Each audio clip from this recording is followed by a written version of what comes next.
Días jóvenes, continuamos con la clase de Derecho Mercantil. En esta ocasión tenemos el programa de los actos de comercio, ¿sí? Fíjense bien, aquí nos dice, el derecho en general se divide en dos grandes rubros. Primeramente tenemos lo que es el derecho subjetivo, ¿sí? Dentro del cual existe una subdivisión que son los derechos políticos y los derechos públicos, ¿sí? Al igual que los derechos civiles. Y dentro de estos últimos existen lo que son los derechos personales y los derechos patrimoniales, en los cuales estos lo vamos a encontrar en los derechos reales y los derechos de crédito, ¿sí? Bien, otra división que aquí nos muestra lo que son los actos de comercio es con respecto a lo que es el derecho objetivo o positivo, y esta a su vez se divide en derecho interno y en derecho externo. Dentro del interno se subdivide en público y privado. El público a su vez se va a dividir en lo que es administrativo, constitucional, penal, procesal, civil y procesal penal, del trabajo, agrario, y dentro del privado se subdivide en lo que es civil y mercantil, los cuales van a contener los derechos de las personas, contratos, arrendamientos y lo que es la cuestión de la familia. Debemos entender que un acto jurídico, de forma muy general, es aquel acto humano, acción, ejecución o modo de proceder y que en él interviene generalmente la voluntad, ¿sí? ¿A qué se refiere con la voluntad? A la persona. Podemos entender ahora que el acto jurídico mercantil se define como fenómenos o circunstancias a las cuales atribuye la ley lo que son los efectos jurídicos, ¿sí? Ahora bien, vamos a ver lo que son los códigos de comercio. Luego entonces tenemos el artículo 75, nos dice la ley reputa actos de comercio, ¿sí? El artículo número 1,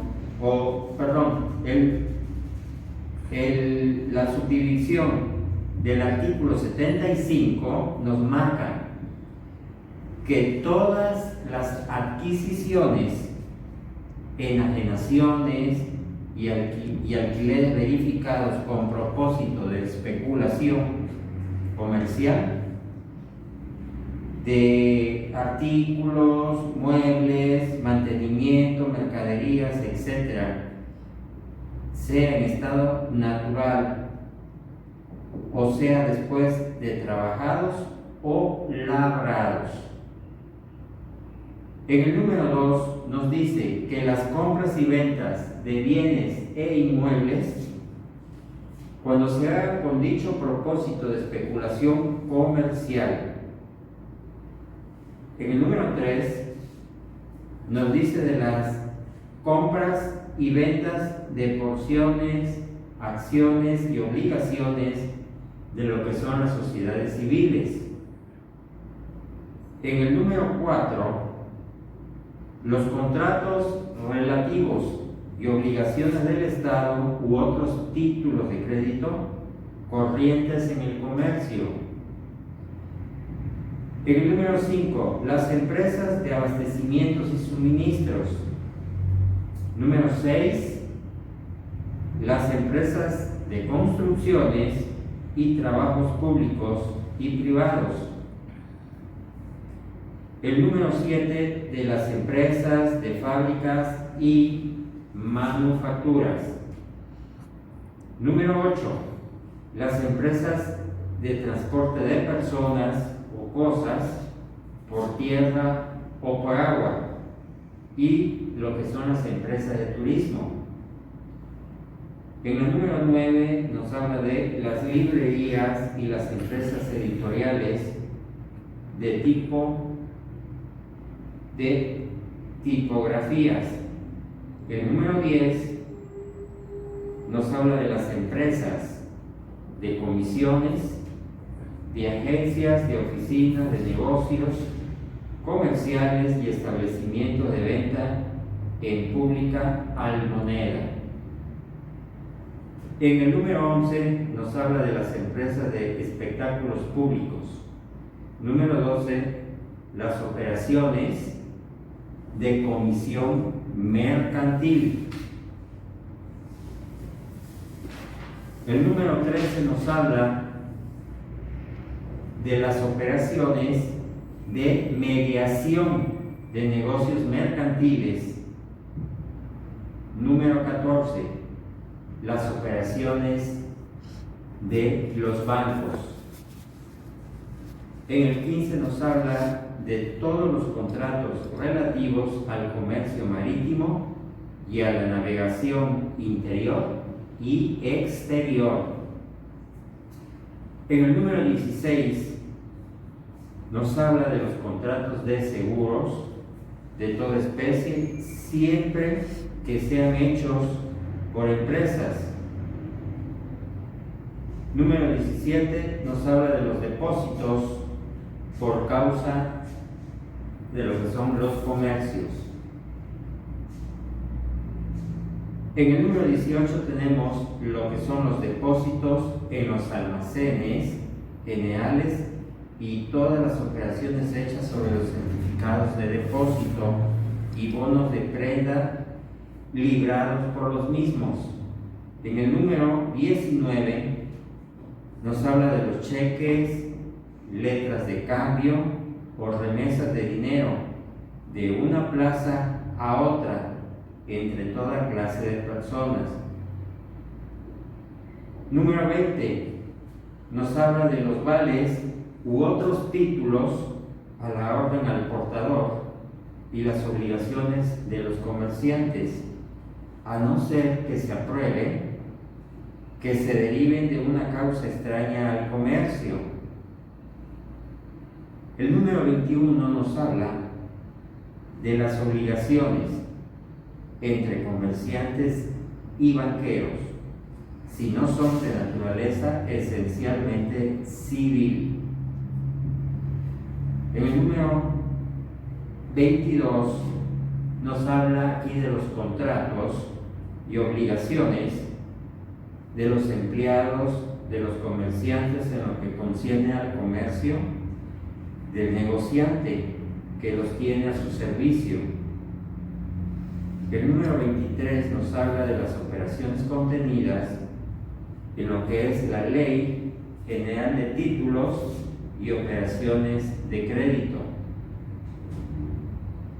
En el número 25, cualesquiera otros actos de naturaleza análoga a los expresados en este código, en caso de duda, la naturaleza comercial del acto será fijada por un arbitrio judicial. Para poder ejercer esta facultad en lo que se refiere dentro del artículo número 75, ya sea de acto de comercio, existe siempre un antecedente que es preciso determinar quién es un comerciante. La respuesta a esta interrogante la podemos definir de la siguiente forma, que es la persona física que ejecuta actos de comercio en virtud de su profesión. Dentro de esta explicación es importante aclarar que no solo los comerciantes pueden ejercer los actos de comercio, sino también las personas que practican actos de comercio o los que en cualquier momento ejecutan actos aislados de naturaleza mercantil. De una forma más clara y precisa y competente nos marca la forma muy específica de lo que es un comerciante. Posteriormente tenemos los que nos dice el libro primero, título primero de los comerciantes, ¿sí? Así se hace llamar. Esto se encuentra dentro del artículo mercantil número 3, donde se refutan en derechos comerciantes. El subartículo número 1, ¿sí? Fracción 1 del artículo 3 nos dice que las personas que teniendo capacidad legal para ejercer el comercio hacen de él su ocupación ordinaria, no así los comerciantes de forma ilegal. ¿Cuáles son los informales? Aquellos comerciantes, los llamados ambulantes, que no pagan luz, impuestos, renta, etc. El número 2 nos dice de las sociedades constituidas con un arreglo a las leyes mercantiles. Y el número 3 nos dice que las sociedades extranjeras o las agencias y sucursales de estas que dentro del territorio nacional ejercen actos de comercio, ¿sí? El artículo 4 de este mismo título de comerciantes nos dice que las personas que accidentalmente, con o sin establecimiento fijo, hagan alguna operación de comercio, aunque no son en derecho comerciantes, quedan sin embargo sujetas por ella a las leyes mercantiles. Por tanto, los labradores y fabricantes, y en general todos los que tienen planteados almacén o tienda en alguna población para el expendio de los frutos de su finca o de los productos ya elaborados de su industria o trabajo, sin hacerles alteración al extenderlos, van a ser considerados comerciantes en cuanto concierne a sus almacenes o tiendas. En el artículo número 5 de este mismo libro de comerciantes nos dice que toda persona que según las leyes comunes es hábil para contratar y obligarse, y a quien las mismas leyes no prohíben expresamente la profesión de comercio, tienen la capacidad legal para ejercerlo, siempre y cuando cumplan con todas las leyes establecidas, ¿sí? Como son el cumplimiento de pagos a los impuestos, pagos al IMSS, luz, arrendamiento, etc.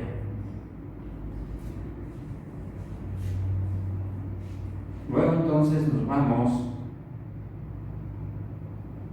hacia el artículo número 12, que nos dice que no pueden ejercer el comercio los corredores y los quebrados que no hayan sido rehabilitados, los que por sentencia ejecutoria hayan sido condenados por delitos contra la propiedad, incluyendo en estos la falsedad, el peculado, el cohecho y la concusión. En el artículo 13 nos dice acerca de los extranjeros que sean libres para ejercer el comercio, según lo que se hubiere convenido en los tratados con sus respectivas naciones, y lo que dispusieren las leyes que arreglen los derechos y obligaciones de los extranjeros. El artículo 14 también nos dice aquí de los que son los extranjeros comerciantes, de todos los actos de comercio en que intervengan, se sujetarán a este código y demás leyes del país. En el artículo 15, las sociedades legalmente constituidas en el extranjero que se establezcan en la República o tengan en ella alguna agencia o sucursal podrán ejercer el comercio sujetándose a lo que son las prescripciones especiales de este código en cuanto concierne a la creación de sus establecimientos dentro de lo que es el territorio nacional, a sus operaciones mercantiles y a la jurisdicción de los tribunales de la nación. Veamos ahora lo que son llamados sujetos del derecho mercantil. Vamos a ver en qué consiste y quiénes están sujetos a esta ley mercantil. Pues bien, se considera sujetos de derecho mercantil a todas las personas físicas o jurídicas que realizan actos regidos por el derecho mercantil, y estos se clasifican en dos. Primeramente, en los sujetos activos accidentales. ¿Cuáles son? Bueno, pues son aquellos que de modo eventual realizan actos considerados legalmente de comercio.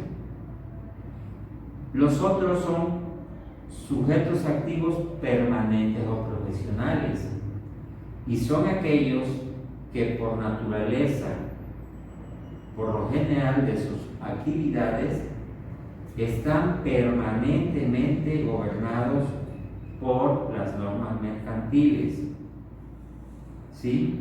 En estos casos vemos la diferencia entre sujetos activos accidentales y lo que son los sujetos activos permanentes o profesionales.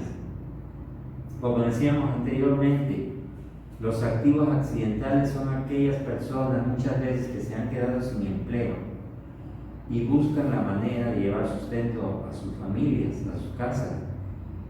¿Qué es lo que realizan? Bueno, se van como comerciantes ambulantes y van haciendo su negocio sin pagar impuestos, sin pagar empleados, etc.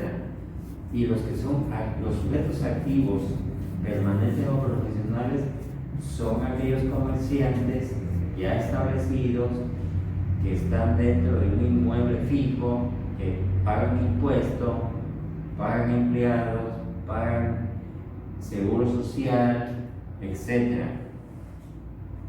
Y de lo anterior se deduce lo siguiente: las personas físicas son aquellas que, teniendo capacidad legal para ejercer el comercio, hacen de él su ocupación ordinaria. Las sociedades constituidas son las mismas que, con arreglo a las leyes, se formalizan conforme a las leyes mercantiles, y las sociedades extranjeras, estas se formalizan como agencias o sucursales de estas que dentro del territorio nacional realizan actos de comercio. ¿Sí?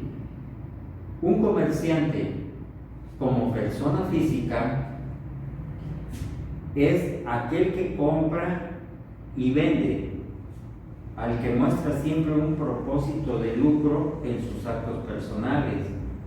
Por ello se crea el concepto de la palabra de lo que es comerciante, a la persona que cumple con los siguientes elementos. Primeramente tenemos la capacidad legal para ser comerciante, o la aptitud para ser titular de derechos y obligaciones, tanto de goce como de ejercicio. En este caso es la capacidad que van a tener de celebrar válidamente un contrato. Y el siguiente sería el ejercicio del comercio, que es realizar actos de comercio, los que están especificados en la ley respectiva. El siguiente es concepto de ocupación ordinaria, que este equivale a la ocupación principal y le sostiene una importancia económica, formalizando este supuesto con la tenencia de lo que es un comercio establecido. Dentro de la negociación o lugar donde específicamente se ejercen los actos de comercio, existen otras personas que se les define como auxiliares mercantiles y que a continuación vamos a ir definiendo. ¿Quiénes son los auxiliares mercantiles? Bueno, pues se considera como auxiliares mercantiles a las personas que realizan una actividad con el propósito de llevar a cabo negocios comerciales ajenos y a facilitar su conclusión. Se reconocen dos clases de auxiliares mercantiles. Los primeros son los independientes, que son los auxiliares de comercio, y los segundos, los dependientes. Estos son auxiliares del comerciante.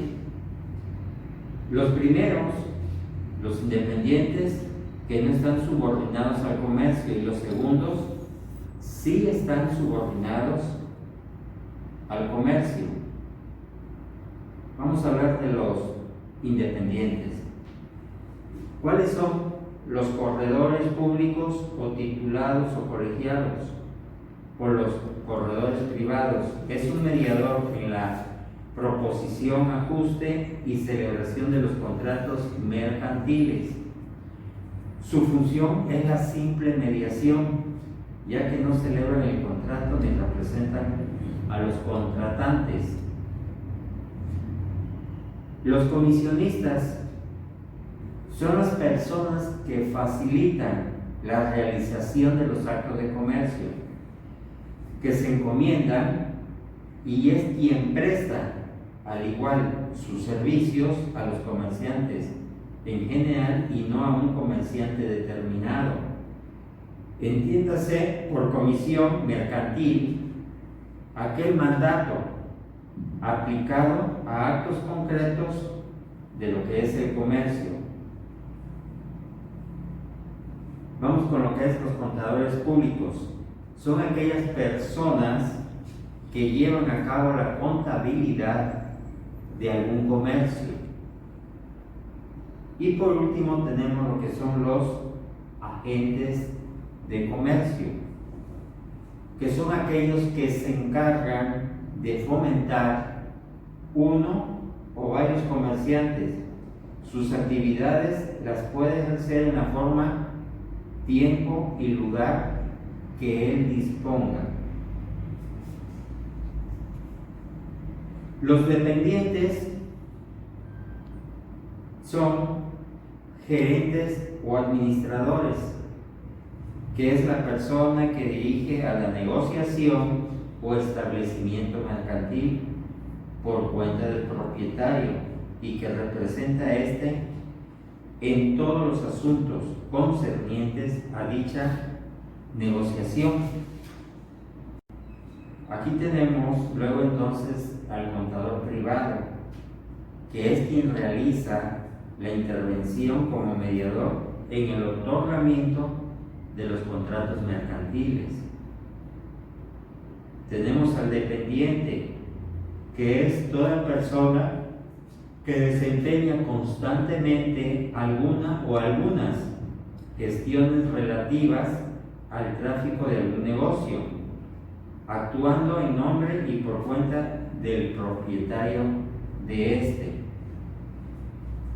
Tenemos también a los agentes de ventas, que son vendedores comunes, y al trabajador de una negociación, que es toda persona que presta a otra un servicio material o intelectual, o ambos en virtud de un contrato de trabajo.